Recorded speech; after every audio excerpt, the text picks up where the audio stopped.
How I Became a Ghost, Chapter 8, Walking People. Luke and my father went hunting that afternoon. They returned with a deer. We roasted our first deer since leaving home. My mother gave Jumper the first piece of deer meat.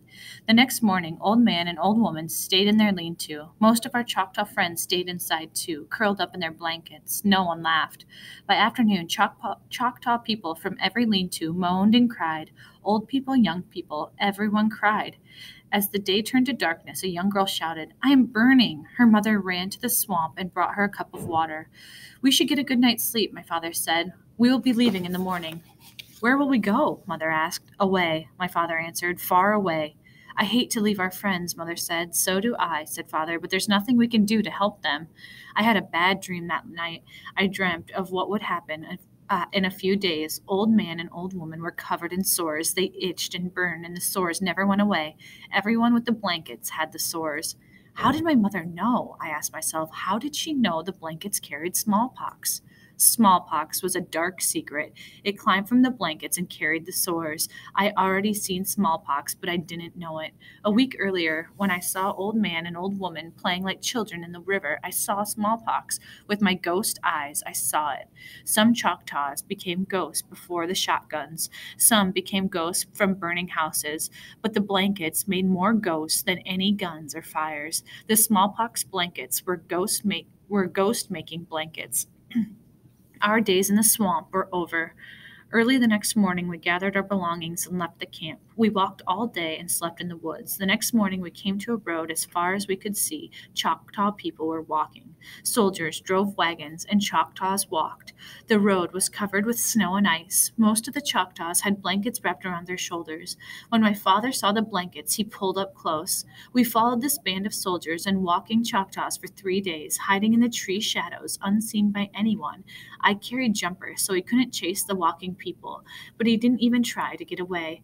After the Nahaloes burned our town, Jumper knew when to be quiet. He seemed to understand about the ghost too, so I asked him, "Do you see the ghost, Jumper?"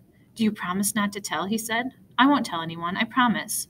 "Okay," Jumper said. "I see the ghost. Maybe I'll be a ghost soon." "Jumper, no!" Jumper just looked at me. I think he knew that I would soon be a ghost. We never spoke of it again. On the morning of the 4th day, my father stepped out of the tree shadows and spoke to a friendly Choctaw man passing by.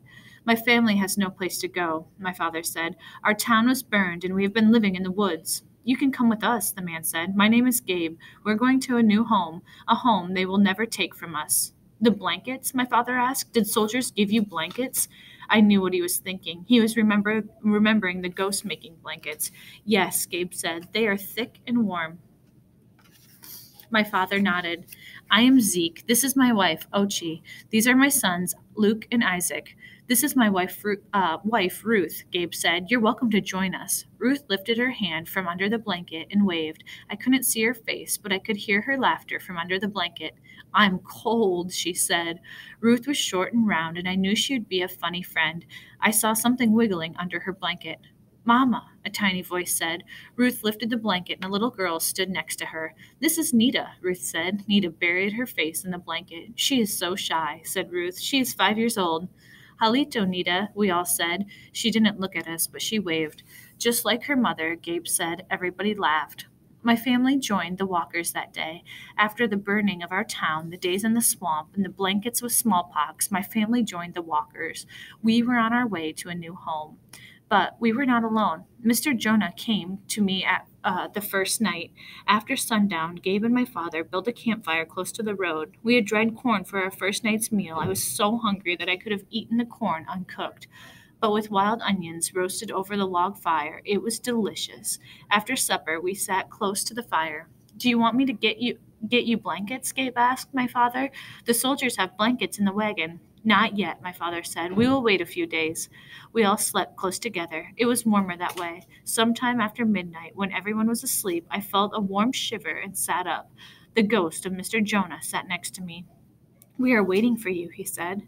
"Did you die in the fire?" "Yes, I did," he said, "but I'm not alone. Mrs. Jonah is with me. Are you ready to come with us?" "No," I told him. "I want to be with my family." You will soon be with us," he said, and stood to go. "Wait," I said. "I want to ask you something." "What?" "Are the blankets safe?" Mr. Jonah smiled. Your mother was smart not to let you take a blanket in the swamp. But these new blankets, I asked, are these new blankets safe? Yes, the new blankets are safe. Thank you, I said. I'm glad you came. After he was gone, I woke my father up. The blankets are safe, I whispered. How do you know? I saw Mr. Jonah. His ghost told me the new blankets are safe. I will ask for blankets in the morning, my father said.